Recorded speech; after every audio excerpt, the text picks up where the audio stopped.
하나님의 말씀은 구약 성경 여호수아 7장 말씀 보겠습니다.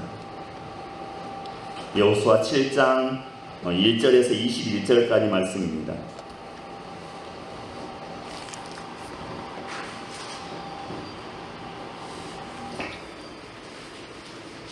여호수아 7장 1절에서 21절까지입니다. 구약 성경 327쪽입니다. 본문을 중간에 자를 수가 없어서 길지만 교독하겠습니다. 1절에서 21절까지 한 절씩 교독합니다. 이스라엘 자손들이 온전히 바친 물건으로 말미암아 범죄하였으니 이는 유다 지파 세라의 증손 삽디의 손자 갈미의 아들 아간이 온전히 바친 물건을 가졌습니다. 여호와께서 이스라엘 자손들에게 진노하시니라.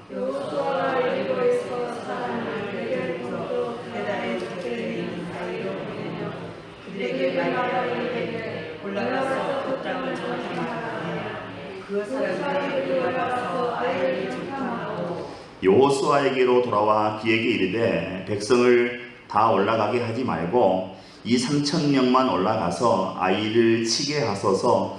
그들은 소수이니 모든 백성을 그리로 보내어 수고롭게 하지 마소서 하므로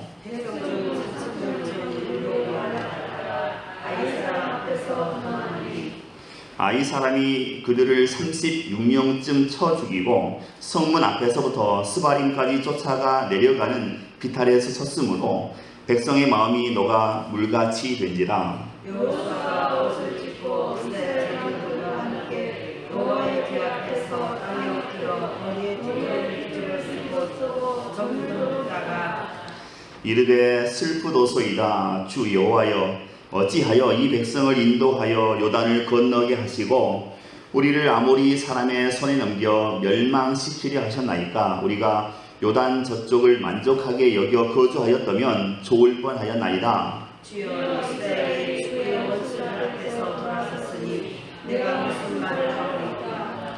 가나안 사람과 이 땅의 모든 사람들이 듣고 우리를 둘러싸고 우리 이름을 세상에서 끊으리니 주의 크신 이름을 위하여 어떻게 하시려 하나이까 하니 여호와께서 여호수아에게 이르시되 일어나라. 어찌하여 이렇게 엎드렸느냐.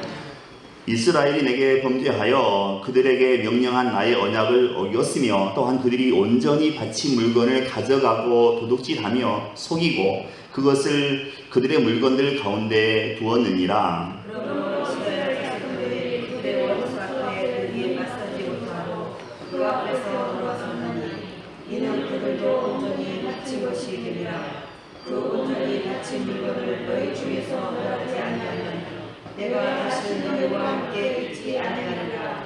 너는 일어나서 백성을 거룩하게 하여 이르기를 너희는 내 일을 위하여 스스로 거룩하게 하라. 이스라엘의 하나님 여호와의 말씀에 이스라엘아, 너희 가운데에 온전히 바친 물건이 있나니 너희가 그 온전히 바친 물건을 너희 가운데서 제하기까지는 내 원수들 앞에 능히 맞서지 못하리라. 너희 아침에 너희 지파대로 가까이 나오라. 여호와께서 뽑히는 그 지파는 그 족대로 가까이 나올 것이요 여호와께 뽑히는 족속은 그 가족대로 가까이 나올 것이요 여호와께 뽑히는 그 가족은 그 남자들이 가까이 나올 것이며 온전히 바친 물건을 가진 자로 뽑힌 자를 불사르되 그와 그의 모든 소유를 그리하라. 이는 여호와의 언약을 어기고 이스라엘 가운데에서 망령된 일을 행하였음이라 하셨다 하라. 이에 여호수아가 아침 일찍 일어나서 이스라엘을 그의 지파대로 가까이 나오게 하였더니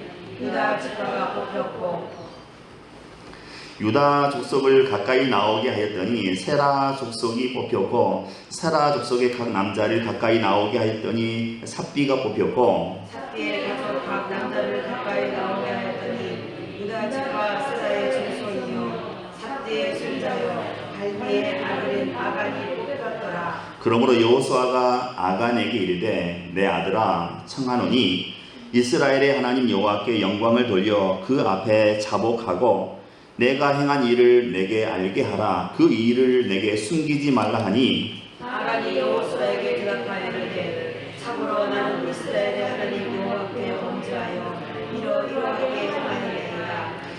함께 읽겠습니다. 내가 노력한 물건 중에 시날산의 아름다운 외투 한 벌과 은 200세겔과 그 무게가 50세겔 되는 금덩이 하나를 보고 탐내어 가졌나이다. 보소서 이제 그 물건들을 내 장막 가운데 땅속에 감추었는데 은은 그 밑에 있나이다 하더라. 아멘.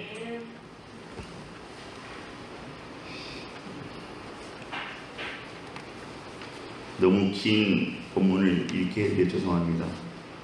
거의 성경 통독하듯이 긴 본문을 읽은 것 같습니다. 지난 주일에 이어지는 말씀입니다. 이스라엘 백성은 여리고 성을 점령한 뒤에 두 번째 공격 목표를 정했습니다. 바로 아이성입니다. 정탐 결과 아이성은 여리고 성과 비교할 때에 작은 성이고 병사들도 소수라는 것을 알게 되었습니다. 그래서 여호수아는 3,000명의 군사만을 전투에 내보냈습니다. 그 정도 군사로도 충분히 승리할 수 있을 것이라는 확신이 있었기 때문에 그렇습니다. 그러나 뜻밖에도 이스라엘 군사들이 전투에서 패하고 말았습니다. 왜냐하면 잘못된 정탐 보고를 받았기 때문입니다. 우리가 읽진 않았지만 8장 25절에 가면 그 아이성의 인구가 12,000명이라고 기록하고 있습니다. 죽은 사람 수가 12,000명인데 군인들이 3,000 이상은 됐겠지요. 근데 그 많은 군인들을 생각하지 못하고 겨우 3,000명 가지고 공격을 했기 때문에 패하고 말았습니다. 지난주에 말씀드린 대로 여리고 성이 크고 또 견고한 성입니다. 하지만 이 인구 면에서는 여리고 성보다 이 아이성이 더 많은 것으로 그렇게 나타나 있습니다. 이스라엘 병사들이 이제 아이성 군사들에게 쫓겨서 도망치고 말았습니다. 그러는 가운데 36명의 전사자가 발생하게 되었습니다. 그리고 끝까지 추격을 당하고 말았습니다. 요즘 말로 적에게 등을 보이고 만 것입니다. 이스라엘 백성은 믿을 수 없는 이 패배 소식에 큰 충격을 받았습니다. 여호수아 역시 이 충격적인 소식을 납득할 수가 없었습니다. 아이성은 여리고 성보다 작은 성입니다. 여리고 성 전투에서 승리한 그 이스라엘 입장에서 보면 아이성은 좀 쉽다 그렇게 생각할 수 있었거든요. 실제로 정탐하고 돌아온 사람들은 여호수아에게 모든 백성을 다 보내지 말고 2,000명 혹은 3,000명만 올려보내면 우리가 승리할 수 있습니다. 그런 보고를 받았습니다. 여호수아도 그걸 타당하게 생각해서 3,000명을 올려보냈습니다. 그런데 결과는 예상과 달리 이스라엘 백성 가운데 군인 36명이 전사하고 또 도망쳐 나왔고 사기가 떨어지는 계기가 되었습니다. 쉽게 생각한 전투에서 36명이 죽고 이스라엘 군사들이 도망쳐 나오자 백성들은 겁을 먹고 마음이 녹아서 물같이 죽었다고 본문 5절에 기록하고 있습니다. 전혀 예상 밖의 결과에 위기의식을 느낀 여호수아는 이스라엘 장로들과 함께 여호와의 궤 앞에 나가 옷을 찢고 머리에 티끌을 무릅쓰고 해가 질 때까지 땅에 엎드려 하나님 앞에 기도했습니다. 9절에 보시면 여호수아가 무엇을 걱정했는지 알 수가 있습니다. 이 이스라엘 백성이 패배했다는 소식을 듣고 만약에 가나안 사람들이 연합을 해서 우리를 치러 올라오면 어쩌나 이런 걱정을 여호수아가 하고 있었다고 그렇게 볼 수 있습니다. 이 패배가 충격적인 것은 단순히 전력상의 피해 때문만은 아니었습니다. 실제 아이성 전투에서 죽은 그 이스라엘 군사 36명은 사실 큰 숫자가 아닙니다. 고대 사회에서 전투할 때 칼과 창으로 싸우는데 36명이 죽은 것은 아주 경미한 그런 피해라고 할 수 있습니다. 이것 때문에 이스라엘 백성들이 충격을 받았다고 할 수는 없습니다. 정말 큰 문제는 백성들의 영적인 혼란입니다. 어떻게 이런 일이 우리 가운데 일어날 수 있단 말인가? 어떻게 그렇게도 난공불락이었던 여리고성을 점령한 지가 며칠 되지도 않았는데 이 작은 성 앞에 우리가 무릎을 꿇다니 이게 무슨 일인가? 하나님께서 우리와 함께 하시는데 이렇게 패할 수 있단 말인가? 백성들은 정말 큰 영적인 혼란에 빠지고 말았습니다. 만약에 이 혼란을 극복하지 못한다면 앞으로 계속되는 전쟁을 치러낼 자신이 없어졌습니다. 6절 이하를 보면 이렇게 기록하고 있습니다. 여호수아가 옷을 찢고 이스라엘 장로들과 함께 여호와의 궤 앞에서 땅에 엎드려 머리에 띠끌을 뒤집어 쓰고 저물도록 있다가 이르되 슬프도소이다 주 여호와여, 이렇게 하나님 앞에 푸념하고 있습니다. 지도자인 여호수아가 하나님 앞으로 나아갔다는 것입니다. 답답한 마음에 하나님께 여쭈었습니다. 어떻게 이런 일이 있을 수가 있습니까? 우리도 그래야 되겠지요. 혼자서 영적인 혼란을 붙잡고 있으면 안 되는 것입니다. 사람들의 의견을 듣는 데서만 머물러 있어서도 안 됩니다. 하나님께 매달려 간절히 기도해야 합니다. 그리고 그 안에서 우리가 답을 찾아야 합니다. 13절을 보시면 하나님께서 이렇게 말씀하셨습니다. 너는 일어나서 백성을 거룩하게 하여 이르기를 너희는 내 일을 위하여 스스로 거룩하게 하라, 이렇게 말씀하셨습니다. 하나님께서 여호수아에게 이스라엘 백성들이 거룩함을 잃어버렸기 때문에, 거룩성을 잃어버렸기 때문에 스스로 거룩을 회복시키라, 이렇게 명령하신 것입니다. 만일 이 거룩성을 회복시키지 못하면 하나님께서는 더 이상 이스라엘 백성과 함께 하지 않으시겠다, 그런 말씀입니다. 다시 말하면 거룩성을 회복하지 않으면 이스라엘에 내일은 없다, 그런 말씀입니다. 본문 16절 이하를 보면 여호수아는 하나님의 말씀을 따라서 이스라엘 백성을 철저하게 점검했습니다. 이스라엘 백성이 거룩을 잃어버리게 된 원인을 색출하기 시작했습니다. 하나님의 말씀을 어긴 사람이 누구인지, 누가 범죄했는지 찾기 시작했습니다. 그리고 하나님의 도우심으로 그 범인을 찾았는데 바로 아간이라는 사람이었습니다. 우리 믿는 사람들은 작은 것이라고 우습게 생각해서는 안 됩니다. 작은 것을 우습게 보는 마음이나 자만심은 우리 믿는 사람에게 있어서 금물입니다. 마귀가 쏘는 화살은 키가 큰 자, 다시 말해서 교만하여 우뚝 솟은 자, 이런 자를 잘 맞추고 겸손하여 납작 엎드린 자는 이 마귀가 맞추지 못한다고 합니다. 교만하면 마귀와의 전쟁에서 실패하게 되는 것입니다. 하나님께서 말씀하셨습니다. 여리고성을 함락하거든 어떤 물건 하나라도 취하지 말라, 이렇게 엄명을 내리셨습니다. 여리고성에 있던 그 모든 물건들은 하나님 앞에 바쳐진 물건이 되었기 때문에 그렇습니다. 만약에 이것을 취하면 망하게 된다, 그 사람은 죽게 된다, 이렇게 하나님께서 말씀하셨었습니다. 그런데 아간이라고 하는 군인이 여리고성을 돌아다니다가 어느 부잣집에 들어갔다가 비싼 그 시날산의 외투, 오늘날로 말하면 링크코트쯤 되는 그 옷 한 벌과 은 200세겔 또 금 50세겔을 보고 탐심이 생겨서 몰래 그걸 가져다가 자기 장막 밑에 땅을 파고 거기에 숨겨 놓고 말았습니다. 이 불순종의 죄가 하나님의 진노를 불같이 타오르게 했고, 아이성을 향했던 그 하나님의 진노가 이제 방향을 바꿔서 이스라엘 백성에게 하나님의 진노가 이제 내리게 되었던 것입니다. 그런 것도 모르고 이스라엘은 좋다고 자기 임의대로 아이성으로 진격했다가 패배하게 되었던 것입니다. 이 아간이라는 군인 한 사람의 그 탐심의 죄 때문에 전 이스라엘 군대에 실패를 가져왔습니다. 죄는 언제나 실패를 가져오는 것입니다. 죄는 영적 전쟁에 실패를 가져오고, 죄는 가정의 파괴를 가져오고, 또 죄는 사업의 실패를 가져오는 것입니다. 죄는 하나님과 이스라엘 백성과를 분리시켰습니다. 죄는 가정의 분열을 가져오고 또 교회의 분열을 가져옵니다. 죄는 이스라엘 백성의 마음에 두려움을 가져왔고 물 녹듯이 마음이 녹아내리게 했습니다. 죄는 두려움을 가져오는 것입니다. 죄는 하나님의 백성들에게 수치심을 얻게 해주는 것입니다. 이 이스라엘 백성들이 언제 패배했는가? 하나님의 말씀에 순종하지 않았을 때입니다. 언제 승리했는가? 하나님의 말씀에 순종할 때였습니다. 사실 이것은 이스라엘 백성이 가나안 땅에 들어오기 전에 하나님께서 모세를 통해서 이미 말씀하셨던 것이고 또 여호수아를 통해서 이미 말씀하셨던 사실이었습니다. 그래서 이스라엘 백성들은 말씀에 순종해야 된다, 이걸 잘 알고 있었습니다. 그러나 가나안 땅에 들어와서 전쟁을 하면서 아간은 물질 욕심에 어두워져서 죄를 범하고 말았습니다. 하나님의 말씀에 순종하지 않았던 것이지요. 그래서 아이성 전투에서 패배하고 말았습니다. 그리고 다시 그들이 말씀에 따라서 그들 안에 있는 그 죄를 다 씻어냈을 때에 그들은 2차 아이성 전투에서 대승을 거두고 이제 아이성을 점령하게 되었습니다.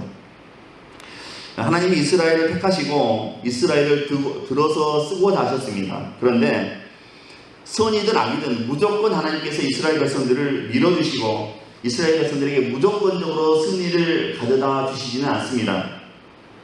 반대로 이스라엘 백성들은 거룩한 하나님의 선민이 되었기 때문에 오히려 이 법도가 있어야 되고 또 욕심과 거짓된 쉬운 길을 내려놓고 진리에 순종해야만 했습니다.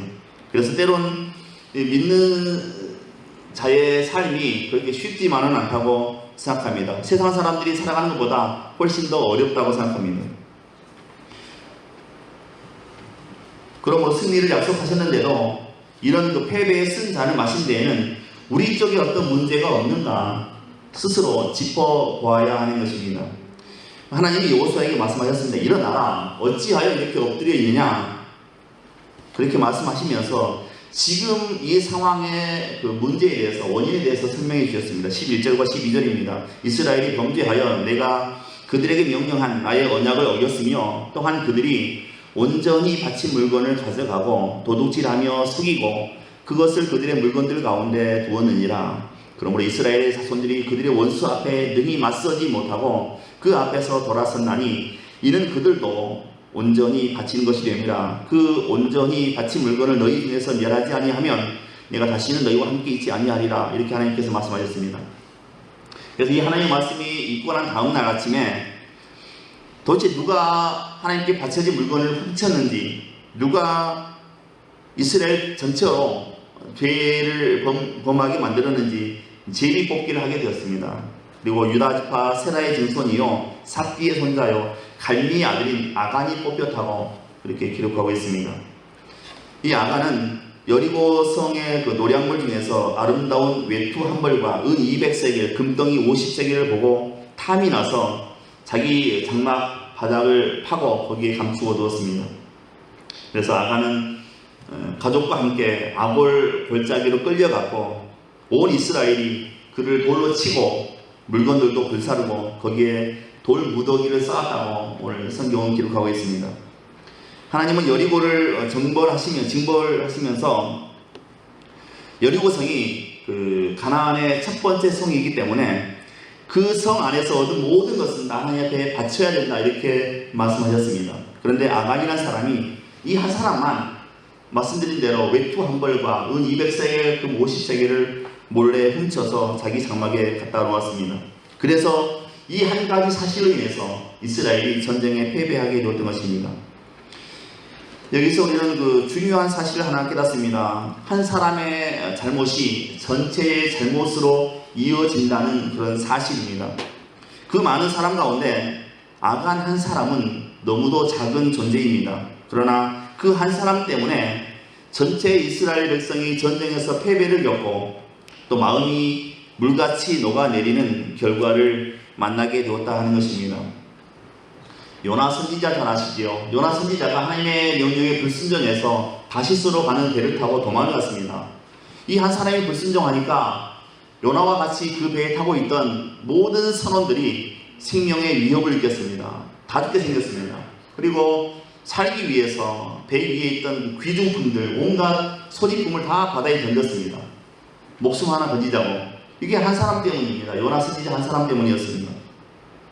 반대로 사도 바울은 사도행전 27장에 의하면 배를 타고 가는데 풍랑이 일자 하나님께 기도합니다. 그런데 하나님께서 사도 바울에게 응답하시지요. 너와 함께 배에 있는 모든 사람의 생명을 내가 구원하겠다. 그래서 이 사도 바울 한 사람 때문에 배에 같이 승선에 있던 276명이 모두 다 구원 얻었다고 성경은 기록하고 있습니다.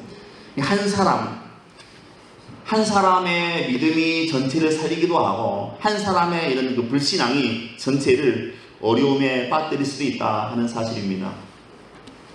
잠시 쉬어갈까요? 거북이가 길을 가고 있었습니다. 열심히 길을 가고 있는데 앞에 보니까 지렁이가 열심히 힘들게 길을 걷고 있는 겁니다. 그래서 거북이가 지렁이한테 야, 타! 그랬습니다. 자기 등에 업혔습니다. 좀 더 가는데 막 걸어가고 있는데 한참을 가니까 이번에는 그 군뱅이가 정말 열심히 그 느린 속도로 열심히 걸어가고 있었습니다. 그래서 거북이가 그걸 보고 마음이 안 돼서 야, 군뱅이 너 타! 또 등에 태웠습니다. 이 거북이가 출발하려고 그러는데 먼저 탔던 지렁이가 군뱅이에게 이렇게 얘기했습니다. 야, 꽉 잡아, 꽉 잡아. 야, 꽉 잡아. 이게 엄청 빠르거든. 야, 꽉 잡아, 꽉 잡아. 그랬다는 겁니다. 자기들 입장에서는 엄청 빠른 거겠죠, 거북이가. 그 미국에 유학 다녀온 개구리가 있었습니다. 미국에 유학 다녀온 개구리가 있었습니다. 근데 그 미국에서 영어 몇 마디 주워 듣고 와서 잘난 척을 하고 싶었습니다. 그래서 그 온 들판을 다 폴짝폴짝 뛰어다녔습니다. 영어 자랑하려고. 그러다가 소를 만났습니다. 물었습니다. 너는 뭘 먹고 사니? 소가 나는 풀을 먹고 산다. 그랬습니다. 그러니까 이 개구리가 오 샐러드 이렇게 얘기했습니다. 그리고 또 막 들판을 폴짝폴짝 뛰어다녔습니다. 그 다음에 호랑이를 만났습니다. 넌 뭘 먹고 사니? 그러니 호랑이가 나는 고기를 먹고 산단다. 그랬습니다. 그러니까 이 개구리가 오 스테이크 그렇게 얘기했습니다. 또 막 폴짝폴짝 뛰어다니다가 이번에는 그 풀숲에서 갑자기 큰 뱀, 커다란 뱀 한 마리가 나타났습니다. 그래서 또 물었습니다. 잘난 척 하려고. 너는 뭘 먹고 사니? 그러니까 뱀이 대답하기를 나는 너처럼 혀 꼬부라진 애들 잡아먹고 산단다. 그러니까 개구리가 깜짝 놀래가지고 한 발짝 뒤로 물러서더니 이렇게 얘기했습니다. 아따 성님 어째 그러시오? 그랬답니다. 끝입니다.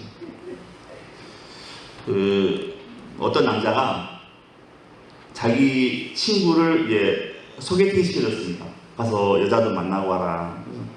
소개팅을 시켜주고 보냈습니다. 그리고 이제 부탁을 했습니다. 야, 가서 여자 만나거든 나한테 문자 보내. 이쁘면 사과, 못생겼으면 포도 이렇게 나한테 문자 보내라. 그리고 자기 친구를 소개팅 자리에 보냈습니다. 한참 있으니까 이 친구한테 문자가 왔습니다. 사과 아니면 포도 이렇게 와야 되는데 답장이 뭐로 왔는 거 아니? 거봉 이렇게 왔습니다. 거봉. 뭔 뜻이겠습니까? 뚱뚱하고 못생겼다는 얘기죠. 나가보니까 뚱뚱하고 못생겼다. 그래서 거봉 이렇게 답장이 왔다고 합니다. 끝입니다. 그 축구에서 흔히 쓰는 말이 있습니다. 공은 둥글다.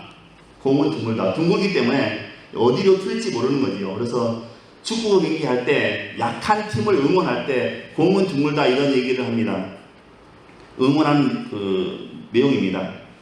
우리나라가 2018년도 재작년에 러시아 월드컵 때에 신태용 감독이 이끄는 우리 국가대표팀이 이제 그 조별 리그 3차전에서 독일을 만났습니다. 근데 모든 전문가들이 한국이 90% 패배한다. 한국이 승리할 확률은 10%도 안 된다. 그렇게 얘기했습니다. 그러니까 이제 이걸 들은 사람들이 공은 둥글다, 공은 둥글다 막 이렇게 응원한 겁니다. 한국을 응원한 겁니다. 그리고 이 말처럼, 정말 이 말처럼 한국이 독일을 이겼습니다. 후반전 추가 시간에 김영권 선수와 또 손흥민 선수가 계속해서 골을 넣어서 2대0으로 이겼습니다. 이 아이성과 이스라엘의 전쟁은 이스라엘의 승리라고 모든 사람들이 다 100% 확신하고 있었습니다.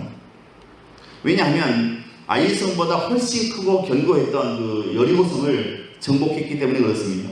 창 한 번 던져보지 않고 돌멩이 하나 던져보지 않고 그 성을 정복했기 때문에 그렇습니다.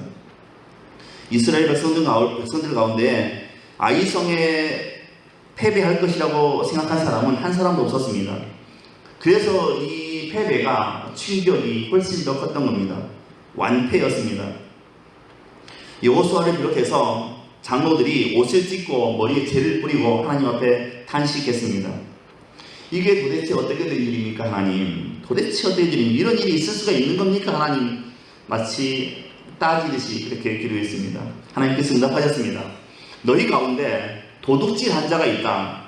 하나님의 거룩한 물건에 손을 댄 자가 있다. 하나님께서 이렇게 응답하셨습니다. 그래서 범인을 찾기 위해서 제비를 뽑았을 때에 유다 지파에 속한 아간이라는 사람이 그 범인이 드러났습니다. 아이성과의 그 1차전 전쟁은 사실은 실력이 없어서 패한 전쟁이 아니었습니다. 하나님 앞에 바쳐졌던 그 물건을 훔쳤기 때문에 진 것입니다. 사실은 전력이 부족해서 1차전에 진 게 아닙니다. 한 사람의 범죄 때문에 첫 번째 전투에서는 지고 말았던 것입니다. 하나님께서는 이스라엘 중에 이 악을 제거하라고 말씀하셨습니다. 그래서 그들은 광야에서 함께 동고동락했던 가족 같은 그 아간과 그의 가족을 제거하지 않을 수가 없었습니다. 패배를 안겨주었고 동족에게 큰 고통을 안겨준 그 원인이 있었기 때문에 더 이상 아간과 함께 갈 수가 없었습니다. 이스라엘 중에 악을 제거하기 위해 그들은 아간과 그의 가족들을 향하여 돌을 던지지 않을 수가 없었습니다. 도둑질한 물건과 함께 이 온 가족을 다 불태우고 거기에 돌 무더기를 쌓았습니다. 그러자 하나님의 진노가 그쳤다고 성경은 기록하고 있습니다. 다시 이제 전열을 정비할 수 있게 되었던 것입니다. 여리고는 지금도 흙 무더기입니다. 그리고 아이성은 지금 돌 무더기입니다. 둘 다 지금은 완전한 폐허 상태입니다. 여리고와 아이성은 조금 다른 풍경을 가지고 있습니다. 여리고는 흙만 남아있는 그런 폐허이고 아이는 돌이 많았던 지역인가 봅니다. 돌이 굉장히 많습니다. 돌만 남아있는 폐허입니다. 이 아이성의 그 위치에 대해서 여러 가지 견해가 있는데 현재까지는 베델 동남쪽 2km 지점에 있는 엣벨이라고 하는 지역이 성경에서 말하는 그 아이성일 거다 이렇게 많이 얘기하고 있습니다. 여리고성을 점령한 이후에 이스라엘은 그 선택의 기로에 놓이게 되었습니다. 여리고에서 당시 여부스 족속이 다스리고 있던 점령하고 있던 오늘날의 예루살렘으로 올라갈 것인지 아니면 약간 남쪽에 있는 베들레헴을 공격할 것인지 아니면 약간 북쪽에 있는 아이성을 공격할 것인지 선택의 기로에 놓였습니다. 그리고 결과적으로 이스라엘은 아이성을 공격하기로 결정을 했습니다. 아이성은 이 여리고성에 비하면 아주 작은 성이었기 때문에 이스라엘은 소수 병력만을 보내서 그곳을 점령하고자 했습니다. 하지만 패배했습니다. 앞에서 살펴본 대로 이유는 한 가지, 아간 한 사람의 범죄 때문이었습니다. 여리고성에서 약탈을 금지한 그 하나님의 명령을 어기고 귀중품을 숨긴 아간이 돌에 맞아 죽고 그 다음에 아이성 전투가 본격적으로 시작되었습니다. 이 전투의 상황을 묘사한 그 여호수아서의 기록과 현재 그 에딜이라고 하는 그 지역의 지형적인 조건을 보았을 때에 상당히 잘 맞아떨어진다고 합니다. 그래서 이 에델이라고 하는 지역이 그 여호수아서에 나오는 아이성일 거다 이렇게 다들 추정을 하고 있습니다. 일단 여호수아와 이스라엘은 전 병력을 이끌고 아이성 북쪽에 언덕에 진을 쳤습니다. 그리고 동시에 여호수아는 서쪽편에 본진 건너 서쪽편에 5,000명으로 매복을 시켰습니다. 여호수아 8장 13절로 15절에 보면 당시의 상황을 이렇게 묘사하고 있습니다. 여호수아가 그 밤에 골짜기 가운데로 들어가니 아이 왕이 이를 보고 그 성읍 백성과 함께 일찍 일어나 급히 나가 아라바 바다 앞에 이르러 정한 때에 이스라엘과 싸우려 하나 성읍 뒤에 복병이 있는 줄은 알지 못하였더라. 여호수아와 온 이스라엘이 그들 앞에서 거짓으로 패한 척하여 광야길로 도망했다 이렇게 기록하고 있습니다. 결과만 놓고 보았을 때에 여호수아의 이 매복 작전은 지난번에 패배를 아주 깨끗이 씻어내는 그런 승리를 안겨주었습니다. 이 매복 작전 하나로 인해서 이스라엘은 아이성을 결국에는 점령하게 되었습니다. 스마트폰을 갖고 있는 분이라면 우리나라에 그 카카오톡을 설치하지 않는 분이 거의 없죠. 카카오톡이 나온 지가 10년 조금 넘었습니다. 그런데 이 카카오톡이 이 회사가 본사가 엄청난 그 대기업으로 성장을 했습니다. 그 비결이 무엇이겠습니까? 이 카카오는 원래는 2006년에 아이윌랩이라고 하는 회사에서 시작되었습니다. 처음부터 카카오톡이 나온 것은 아니었습니다. 처음에는 웹 서비스를 위해서 브루닷컴이라고 하는 그 소셜 북 마킹 서비스를 시작했습니다. 한데 한 3개월 해보니까 사용자가 거의 없었습니다. 그래서 회사가 문을 닫았습니다. 이어서 시작한 게 위디아라고 하는 소셜 랭킹 서비스를 또 시작했는데 이것도 되지 않았습니다. 또 문 닫았습니다. 그리고 3년여쯤 지나서 2009년도 11월에 우리나라에 그 애플사에서 만든 아이폰이 처음으로 우리나라에 들어왔습니다. 론칭했다고 그러죠. 그때 이 KT가 아이폰을 우리나라에 처음으로 론칭을 했습니다. 이 아이폰에다가 이제 새로운 서비스를 추가해야 되는데 그때 만들어진 게 이제 카카오톡입니다. 그리고 10년이 지나서 지금은 전 국민의 95% 이상이 사용하는 국민적 메신저가 되어 있습니다. 카카오는 20명에서 시작했지만 지금은 5조 원대의 대기업으로 성장했습니다. 재계 서열 39위 정도라고 합니다. 이 카카오의 주문기를 이끌었던 그 이성우 전 대표가 인터뷰를 한 기사가 있습니다. 그 가운데 이런 얘기가 있습니다. 세상에 완벽한 서비스는 없다. 일단 카톡을 만들어 놓고 사용자들이 원하는 것을 계속해서 반영하고 계속해서 업데이트했다. 그것이 우리가 지난 실패를 통해서 배운 교훈이다. 이렇게 인터뷰한 내용이 있습니다. 다시 말해서 실패할까봐 주저하지 않았다는 것입니다. 일단 시작하고 실패를 거듭할수록 거기에서 또 다른 것을 배우고 그래서 그것을 가지고 보완해서 업데이트하고 계속해서 나갔다는 것입니다. 카카오 서비스의 대부분이 지금 우리가 원하는 그런 기능들입니다. 그런데 이런 기능들이 그간의 실패를 통해서 하나씩 얻은 경험들이었다 하는 것입니다. 과거에 실패해서 얻은 그 교훈을 통해서 이렇게 성공하는 케이스는 많지는 않습니다. 우리가 기도하지 않고 무엇을 할 수 있겠습니까? 우리가 하나님의 응답이 없이 무엇을 할 수가 있겠습니까? 우리가 하나님의 도움 없이 뭘 할 수가 있겠습니까? 기도에 관한 그 유명한 말이 있습니다. 사람이 일하면 사람이 일한다. 사람이 기도하면 하나님이 일하신다. 이런 얘기가 있습니다. 말이 좀 이상하긴 하죠. 사람이 일하면 사람이 일한다. 사람이 기도하면 하나님이 일하신다. 그런 영어 문장이 좋긴 한데 그게 저도 잘난 척하는 것 같아서 안 하겠습니다. 이건. 아무튼 사람이 일하면 사람이 일한다. 사람이 기도하면 하나님이 일하신다. 이런 그 기도에 관한 명언이 있습니다. 말씀을 정리하겠습니다. 우리가 지금까지 이전에 다 실패했어도 괜찮습니다. 지금까지 날마다 실패했어도 그건 상관없습니다. 그 실패를 통해서 우리는 우리를 교훈하시는 그 하나님을 기억해야 됩니다. 지금까지의 우리의 모든 실패는 우리에게 이런 교훈을 주고 있다 하는 것을 기억해야 됩니다. 첫째는 이제 더 이상 너 자신만 의지하지 말아라. 이런 교훈을 주는 겁니다. 이제 철저하게 믿음으로 생각하고 믿음으로 행동하라. 이제 기도하고 시작하라. 응답 받고 시작하라. 하나님의 지시를 따르라. 예수 이름 앞세우고 해라. 하나님의 영광을 위해서 살아라. 이런 교훈들을 우리에게 주시는 겁니다. 우리가 지금까지 겪었던 수많은 실패가 바로 이런 교훈을 우리에게 하나님께서 주시기 위함이었다 하는 것입니다. 더 이상 너 자신을 의지하지 말라. 철저하게 믿음으로 생각하고 믿음으로 행동하라. 세 번째, 기도하고 시작하라. 네 번째, 응답받고 시작하라. 다섯 번째, 하나님의 지시를 따르라. 여섯 번째, 예수 이름 앞세우고 하라. 마지막, 하나님의 영광을 위해서 살라. 이런 교훈을 우리에게 주시기 위해서 하나님께서 우리에게 계속해서 반복적으로 실패를 경험하게 하셨다는 것입니다. 성도의 승리는, 믿는 사람의 승리는 믿음 안에 설 때에, 믿음 안에 있을 때에 주어지는 것입니다. 성도가 고난을 당하고 실패를 겪을 수도 있습니다. 그럴지라도 그 실패 원인을 똑바로 쳐다보고 문제를 해결하는 것이 바른 신앙인의 모습입니다. 좌절한다든가 도피한다든가 회피해버리면 안 되는 것입니다.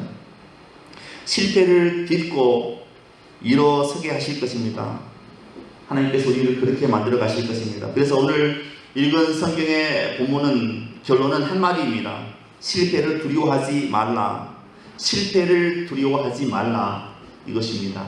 이런 삶이 되시기를 주님의 이름으로 축원드립니다. 기도하겠습니다. 은혜로우신 하나님, 이 시간 우리에게 믿음을 더해 주옵소서. 우리가 일생을 살아가면서 어떤 실패를 하게 되더라도 좌절하지 않게 하시고 다시 믿음 안에서 도전하게 하시고 하나님께서 힘주셔서 마침내 승리하는 삶이 되게 하시고 마침내 하나님께 영광이 되는 복된 삶으로 인도해 주옵소서. 믿고 감사하오며 예수 그리스도 이름으로 기도하옵나이다. 아멘.